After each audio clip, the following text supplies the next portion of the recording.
प्राणायाम के सत्र में मैं योग प्रशिक्षक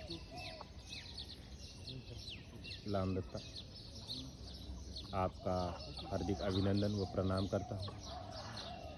जिस प्रकार से महर्षि पतंजलि कहते हैं कि तस्मीन सति सांस प्रश्वास तयोर्गति विच्छेद प्राणायाम, यदि हम प्राणायाम का अभ्यास करते हैं तो हमारी ऑक्सीजन की लेवल बढ़ जाती है। दमा, ब्रोंकाइटिस, सर्वाइकल स्पॉन्डिलाइटिस जैसे विकार दूर हो जाते हैं। पेट संबंधित विकार दूर हो जाते हैं। लंग्स की कैपेसिटी बढ़ जाती है। ज़्यादा से ज़्यादा ऑक्सीजन हमारे लंग्स में प्रवेश करता है और ज़्यादा से ज़्यादा कार्बन डाइऑक्साइड बाहर निकलता है। इसलिए प्राणायाम का अभ्यास हर रोज़ करना चाहिए। मुख्य रूप से 8 प्राणायाम, कम से कम 8 प्राणायाम करना चाहिए। तो हम पहला प्राणायाम शुरू करने से पहले हम कुछ डीप ब्रीदिंग करते हैं। तो एक बार फिर से डीप ब्रीदिंग शुरू करेंगे। दाहिना हाथ बायां हाथ प्रणव मुद्रा में, दाहिना हाथ प्रणव मुद्रा में, बायां हाथ ज्ञान मुद्रा में। जब भी थक जाते हैं तो एक बार दाहिने से करना है, एक बार बाएं से करना है। लेकिन फर्स्ट बार आपने बायां हाथ ज्ञान मुद्रा में रखना है, दाहिना हाथ प्रणव मुद्रा में ही रखना है और दाहिने नोस्ट्रल बंद करना है। डीप ब्रीदिंग भाग 1, यहाँ से शुरुआत करेंगे हम। डीप ब्रीदिंग 5-6 बार सांसों को लेना है और खाली करना है, दाहिने नोस्ट्रल बंद करते हुए।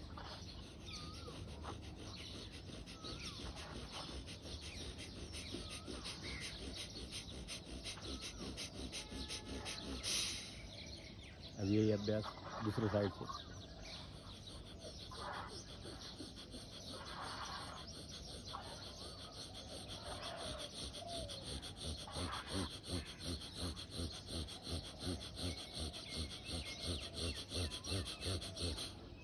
अब क्या करें हम, दोनों साइड से, बाएं से भी और दाएं से भी।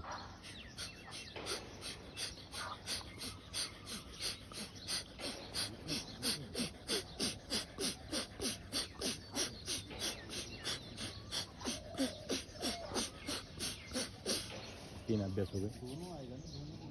एक बार हाथों को मले, चेहरे पर लगाओ। अब करेंगे हम चौथी डीप ब्रीदिंग, ये वाली।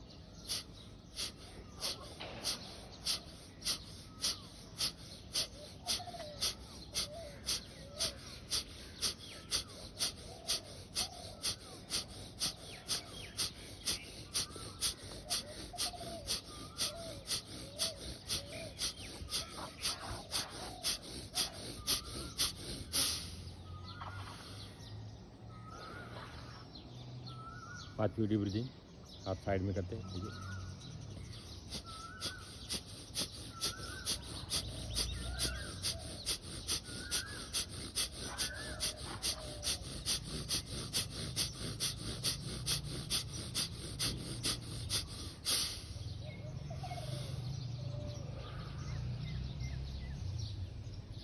यहाँ से ऊपर ले जाएंगे आप। पांचवी डीप ब्रीदिंग।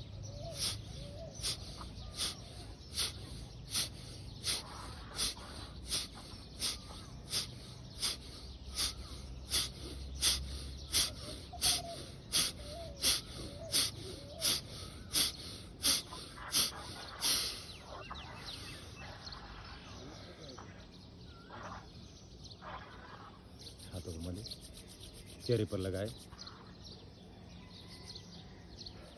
अब एक बार बाएं दाहिनी, ये आगे पीछे।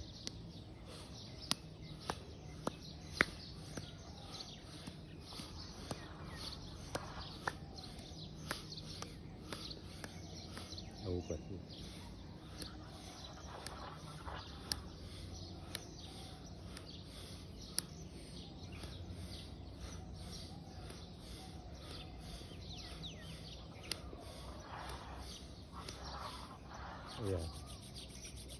हाथों को मले, फिर एक बार। तो पहला प्राणायाम करेंगे आज भस्त्रिका प्राणायाम। जैसा कि नाम है, भस्त्रिका यानी लोहार के भोंकने के समान सांसों को भरना है और खाली करना है। लंबी सांसें भरते हैं। ध्यान रहे, हृदय विकार वाले, हाई बीपी वाले कृपया सावधानी से करें। तो ये 3 प्रकार से करते हैं हम। एक नॉर्मल स्पीड होती है,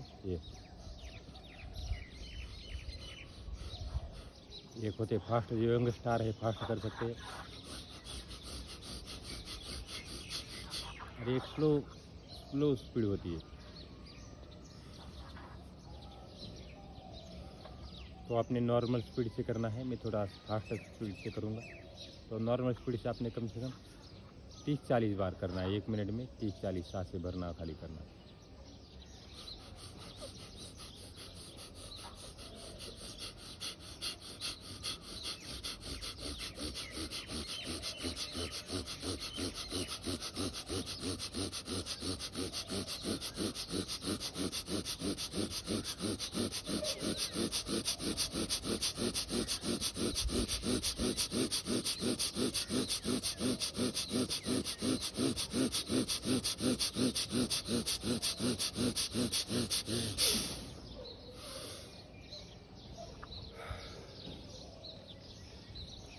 हाथ को मलिए,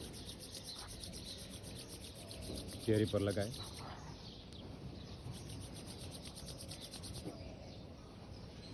देखो ये जो भस्त्रिका प्राणायाम है, लंग्स संबंध विकार, जितने भी विकार है लंग्स के, दमा है, ब्रोंकोडिस है, अस्थमा है, दूर करता है। कोरोना जैसी घातक बीमारी दूर रखता है, कोरोना को आने नहीं देता है। हमारे जो लंग्स की है कैपेसिटी बढ़ जाती है, इसलिए ज़्यादा से ज़्यादा ऑक्सीजन हमारे शरीर में प्रवेश करता है, वो ज़्यादा से ज़्यादा कार्बन डाइऑक्साइड बाहर निकलता है इस भस्त्रिका प्राणायाम से। जो हमारा जो ऑक्सीजन का लेवल होता है तो 200-300 तक हम सांस ले सकते हैं, लेकिन जब हम भस्त्रिका करते हैं तो 3000 से लेकर 4000 तक सांसों का इंटेक करते हैं हम शरीर के अंदर। ये देखो, सांस लिया, छोड़ा, 300 कहा है और 3000 कहा है। देखो कितना गुना हम ऑक्सीजन का आदान प्रदान करते हैं। तो भस्त्रिका प्राणायाम रोज़ करना चाहिए। एक बार फिर से यही चक्र शुरू करेंगे, भस्त्रिका प्राणायाम।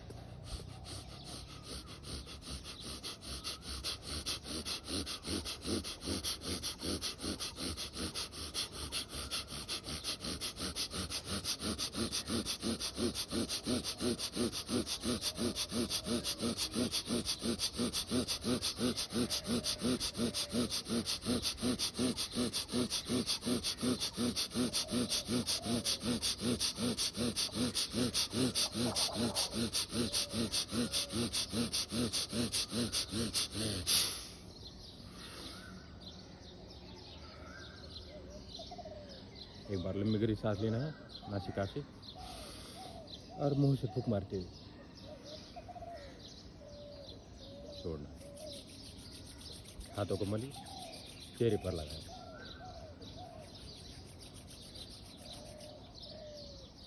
अब करेंगे हम अगला अभ्यास कपालभाति, जैसा कि नाम है।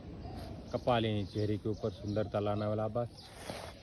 तो देखिए चेहरे के ऊपर सुंदरता किस प्रकार से लाता है कपालभाति। जब हम ऑक्सीजन छोड़ते हैं तो ज़्यादा से ज़्यादा कार्बन डाइऑक्साइड हमारे फेफड़ों में घुस के शरीर में शुद्धता कर देता है, पेट की शुद्धता करता है, अपने चेस्ट की शुद्धता करता है, अपने माइंड की शुद्धता करता है। तो कपालभाति जैसा कि पहला प्रकार है, कफ को दूर करता है, जो उसका पहला लाभ है, कफ को दूर करता है। दूसरा लाभ है जो कपाल के ऊपर सुंदरता लाता है और 99 बीमारी है दूर करता है। तो 3 सावधानियाँ ध्यान रखें कपालभाति में। जिनका पेट का ऑपरेशन हुआ हो तो कम से कम 3 या 4 साल के बाद ही हल्का सा शुरू करना चाहिए। वो हृदय विकार वाले, वो हाई बीपी वाले कृपया सावधानी से करें, धीरे धीरे करना है कपालभाति। जिनको हृदय विकार है या पेट संबंधी कोई ऑपरेशन हुआ हो तो 4 साल के बाद, ये ऑपरेशन के बाद तो 4 साल के बाद ही करना है ये हल्का। ये इसके स्ट्रोक लगाना है 1 2 3 4 5 6 7। इस प्रकार से स्ट्रोक लगाना है हमने कितना, 1 मिनट में कम से कम 30-40 स्ट्रोक फर्स्ट बार। स्टार्ट।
लास्ट में कपालभाति करते करते जब आपका 30-40 बार स्ट्रोक होता है तो सांसों को बाहर फेंकते हैं, पेट को अंदर सुकड़ते हैं और पेट को घुमाते हैं बाएं दाएं। ये तो अग्निसार क्रिया करते हैं हम प्राणायाम के साथ साथ। तो देखिए कपालभाति के लाभ, उदर का मोटापा ठीक करता है, मोटापा होने नहीं देता है, वजन को संतुलित रखता है, कैंसर जैसी घातक बीमारी को दूर करता है, दमा संबंधी जो दूर करता है। ऐसे 99 विकार है हमारी, जो लीवर है, किडनी है, आते हैं, अग्नाशय, पित्ताशय संबंधित विकार दूर करता है कपालभाति, गैस को दूर करता है। अब यहाँ से एक बार फिर से कपालभाति स्टार्ट, 1 मिनट में कम से कम 40 स्ट्रोक।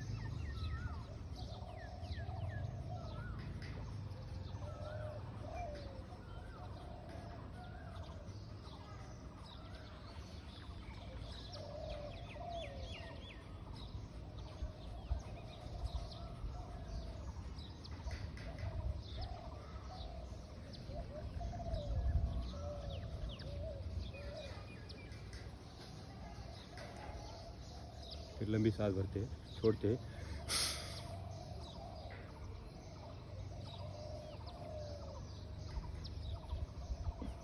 अब करेंगे हम तीसरा प्राणायाम जिसका नाम है अनुलोम विलोम। बाएं सांस लेते हैं और दाहिने से छोड़ते हैं, फिर दाहिने से लेते हैं और बाएं छोड़ते हैं। तो देखिए 3 सावधानियाँ इसकी भी ध्यान रहे। छाती को कम और ज़्यादा न फुलाएं, श्वसन क्रिया ध्वनि रहित हो, वह दोनों नासिका से लयबद्ध सांस ले और लयबद्ध सांस छोड़े। ये 3 सावधानियाँ ध्यान रखते हुए शुरू करेंगे हम अनुलोम विलोम। बायां हाथ ज्ञान मुद्रा में, दाहिना हाथ प्रणव मुद्रा में, अंगुष्ठा और अनामिका का यूज़ करना है। अब बाएं से सांस लेना है और दाहिने छोड़ना है, और दाहिने से लेना है और बाएं छोड़ना है। मेरे साथ करें शुरू 5 टाइम्स।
देखिए ये अनुलोम विलोम बहुत ही प्रभावकारी अभ्यास है। इस अभ्यास से दिल की समस्याएं, तंत्रिका तंत्र, अवसाद, माइग्रेन, अस्थमा, एलर्जी, साइनस जैसे विकार दूर करता है। पक्षघात, लकवा जैसे विकार दूर करता है। अभ्यास का नाम अनुलोम विलोम। एक बार फिर से यही चक्र पूरा करेंगे हम 1 मिनट में कम से कम 20 से 25 राउंड। शुरू करें, बाएं सांस लेना, दाहिने छोड़ना।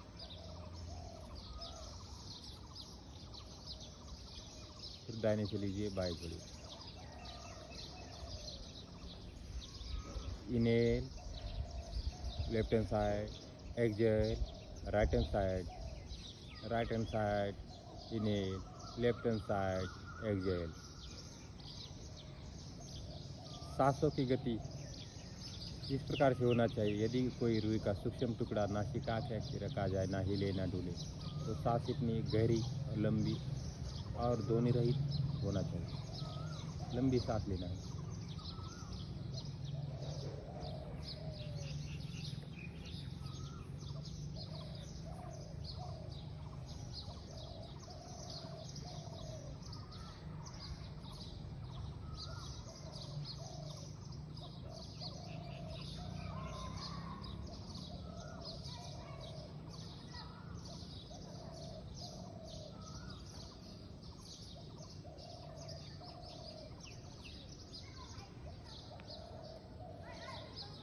तो शुरू करते हैं हम अब चौथा अभ्यास सूर्य भेदी प्राणायाम।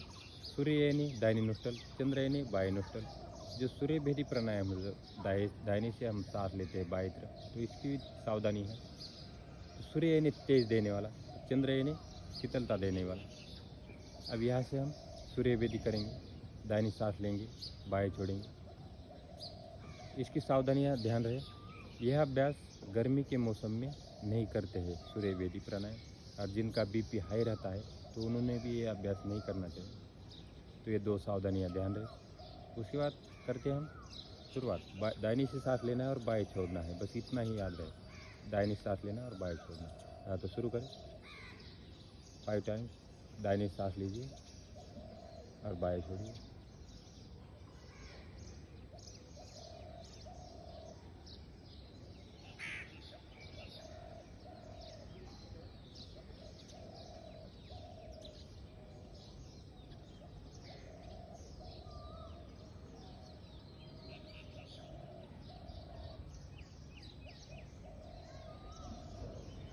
देखिए, सूर्य भेदी प्राणायाम से कफ जैसे विकार दूर होता है। कफ को दूर करता है, ठंड के मौसम में गर्मी का एहसास देता है, ऊर्जा को उत्पन्न करता है, इसलिए शरीर में ऊर्जा का स्रोत निर्माण हो जाता है इस अभ्यास से, सूर्य भेदी प्राणायाम से। वात, चाहे वो किसी प्रकार की वात हो और कफ हो, वात और कफ, इनके लिए रामबाण है, वात और कफ को दूर करता है सूर्य भेदी प्राणायाम। और जिनका बीपी लो होता है, तो उनके लिए भी बहुत अच्छा अभ्यास है सूर्य भेदी प्राणायाम। हम करेंगे अब इसका अपोजिट अभ्यास, चंद्र भेदी प्राणायाम, शीतलता देने वाला अभ्यास। इसकी भी कुछ सावधानियां हैं, 2 सावधानियां ध्यान रहे। यह अभ्यास ठंड के मौसम में नहीं करना चाहिए, और जिनका बीपी लो होता है तो उन्हें यह अभ्यास नहीं करना चाहिए। तो शुरू करेंगे हम, 22 से सांस लेंगे और दाहिनी छोड़ेंगे, बस इतना ही। 5 बार करें शुरू।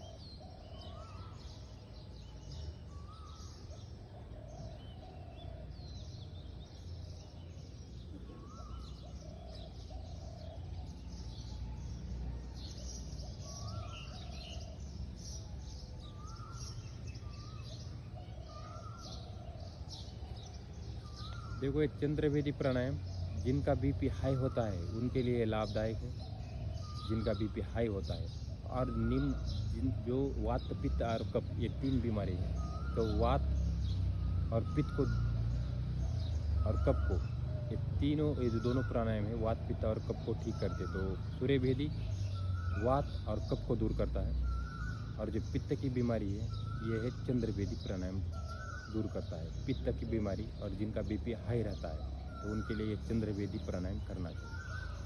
22 से सांस लेना और दाहिने छोड़ना। अब करेंगे हम अगला अभ्यास, उज्जाई प्राणायाम, जैसा नाम है, उजाला देने वाला अभ्यास।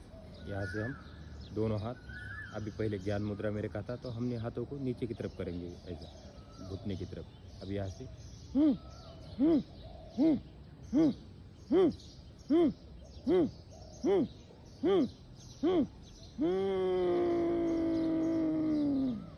ये जो उज्जाई प्राणायाम है, एक तो उजाला शरीर के अंदर, एक उजाली, एक ध्वनि उज्ज्वलता लेते हुए जठराग्नि की तरफ जाती है, इसलिए जठराग्नि प्रदीप्त हो जाती है। और दूसरा है टॉन्सिल और थायराइड के लिए, ये रामबाण है। टॉन्सिल और थायराइड, जिनको रात में खराटे आते हैं, तो उनके लिए भी ये उज्जाई प्राणायाम काम करता है। तो यही अभ्यास एक बार फिर से करें। खास सावधानियाँ नहीं है इस उज्जाई प्राणायाम में।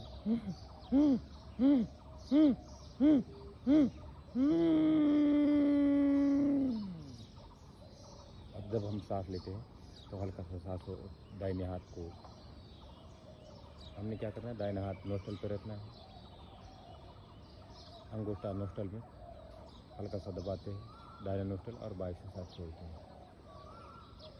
अगला अभ्यास करेंगे हम भ्रामरी प्राणायाम, जैसा कि नाम है, भौरे के गुंजन के समान गुंजन करना है हमने 2 बार। कानों को बंद करना है, आँखों को बंद करना है, षण्मुख की मुद्रा लगाए, 2 उंगली होठों के नीचे, 2 होठों के ऊपर, 2 आँखों पर। और यहाँ से शुरू करेंगे 2 बार।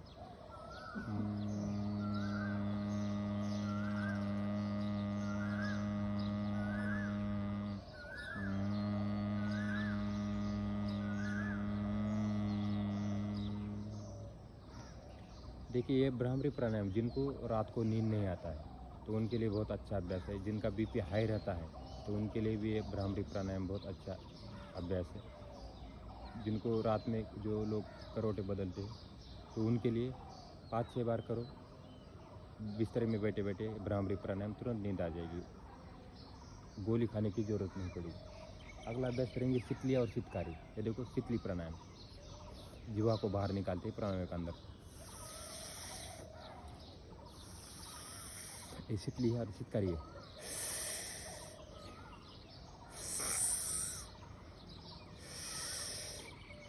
ये दोनों प्राणायाम है भूख और प्यास के ऊपर कंट्रोल करते हैं। मुंह का दुर्गंध, पायरिया, दांत दर्द जैसे विकार दूर करता है शीतली और शीतकारी प्राणायाम। ये शीतली और शीतकारी है। अब यहाँ से करेंगे हम सोहम साधना। यहाँ से मैं सो बोलूँगा, आपने हम बोलना है। और सांसों, हम सांसों को कंट्रोल करेंगे धीरे धीरे, कम ज़्यादा स्पीड करेंगे तो सांसों की जो रिदम है कम ज़्यादा हो जाएगी। सो सो सो सो। अब यहाँ से करेंगे विट्ठल साधना, जो हमारे एक्यूप्रेशर पॉइंट एक्टिवेट करने के, विट्ठल और हार्ट के ब्लॉक को खोलने के लिए। विठाला विठाला विठाला विठाला विठाला विठाला विठाला विठाला विठाला विठाला। और यहाँ से करेंगे हम बाह्य प्राणायाम, सांसों को बाहर फेंकना है और सांसों को कुछ देर रोकेंगे हम, 5-6 सेकंड तक। ये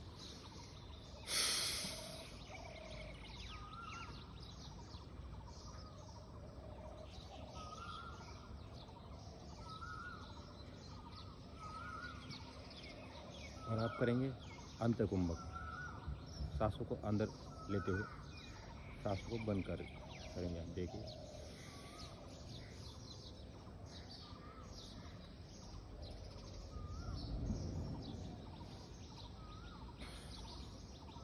और यहाँ से करेंगे हम योग, हंस योग। ये हो गया हास्य योग, रावण चिड़ हास्य भी आता है, एक दूसरे को हंसाते। और मन हास्य जो होता है, मन को हंसाने के लिए आँखों को बंद करते हैं और ये मन को हंसाते हैं। तो ये आज का सत्र था हमारा प्राणायाम का। तो प्राणायाम रोज़ करना चाहिए। प्राणायाम से हमारे प्राण शक्ति बढ़ जाती है। और सभी ने, यदि हमको अच्छे जीवन जीना है, ज़्यादा 100 साल से भी आगे जीना है और स्वस्थ जीवन जीना है, तो ये प्राणायाम का अभ्यास सुबह करा जाए हमेशा 4 और 6 के बीच में। और जो क्लाइमेट है, अच्छा क्लाइमेट होना चाहिए। जिसके साथ हम प्राणायाम के सत्र में समाप्ति की ओर बढ़ते हैं। तो एक बार फिर से प्रणाम सबको। जय हिंद, जय Bharat. Thank you very much.